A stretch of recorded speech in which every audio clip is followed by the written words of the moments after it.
In today's video, we're going to be discussing the Tyler Seguin contract extension he signed with the Dallas Stars. Plus, we have a few teams that have announced new captains or leadership groups for the upcoming 18-19 season. All that coming up next.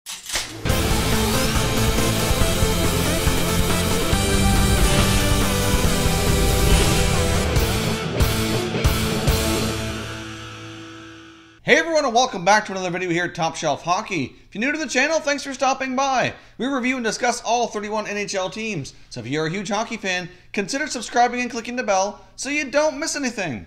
So as I mentioned off the top here today, we're going to be discussing the Tyler Seguin extension with the Dallas Stars, as well as some other teams that have announced new captains or leadership groups for the upcoming 18-19 season. So let's kick things off here with the new contract between Tyler Seguin and the Dallas Stars. Now, obviously, this is something that kind of drug on throughout the summer. We saw an interview not too long ago, just a few weeks back here with Tyler Seguin, indicating that he was very disappointed that they didn't have something in place as of yet, and he really was hoping that they'd have something looked after here before the season kicked off. Well, obviously, as training camps begin to open, we have the announcement that Tyler Seguin has signed an 8-year deal with the Dallas Stars worth an annual value of $9.85 million. Based on what we saw the Toronto Maple Leafs give to John Tavares this summer, a lot of fans are looking at this as a little bit of a bargain, and really I think it's rightfully so. If you take a look at the numbers between Seguin and Tavares over their careers, even though they're slightly different in age, I do think it's a fair comparison for him to use that contract. Tyler Seguin has been an incredibly productive player. Recently hit a 40-goal plateau. At this point in time, Tyler Seguin is still a relatively young hockey player, and I'm not quite sure he's actually fully peaked at his full potential here as of yet. Obviously, last year was a tremendous year for Tyler Seguin, which obviously helped earn him this contract, and I'm sure that the Dallas Stars are going to continue to get many more productive years out of him for a long time here. Obviously, having him and Jamie Benn under contract for a long time will really help give this team a lot of stability here moving forward.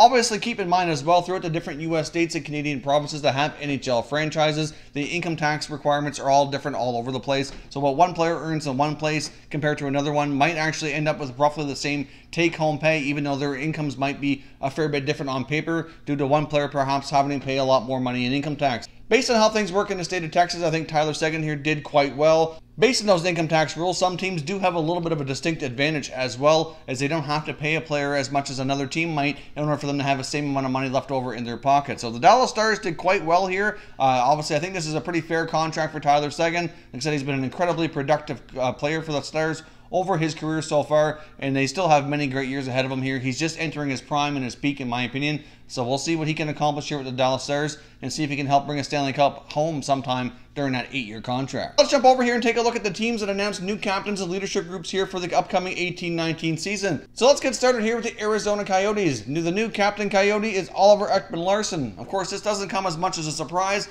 We did a video here not too long ago during the offseason discussing the next NHL captains on all the different franchises who were currently without one. Obviously, Ekman-Larsson is the player who I chose for the Coyotes, and who many of you in the comment section certainly agreed that it was a pretty obvious choice.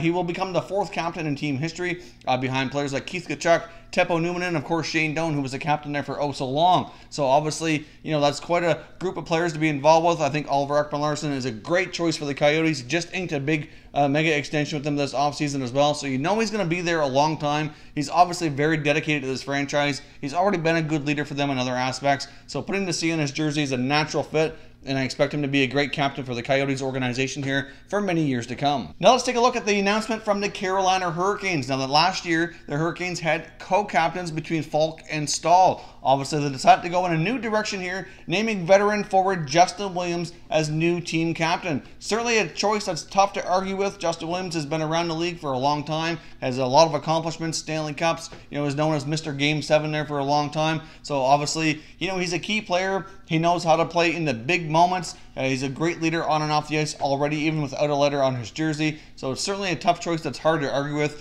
During my NHL captain video that we did in the offseason predicting the next captains, I didn't really go into the Hurricanes too much, just since because they already had co-captains, and technically both players are still on the roster. So because of that, I wasn't really sure that they were going to go in a new direction. I guess I knew it was possible. But going with Justin Williams, like I said, is a good choice. Obviously, at this point in his career, Williams is certainly at the tail end of things. So I guess they can kind of let their young players develop here and maybe have a new captain in a couple years' time when Williams is ready to move on and retire. And hopefully one of their youngsters is a more clear, obvious choice at that point in time to take over.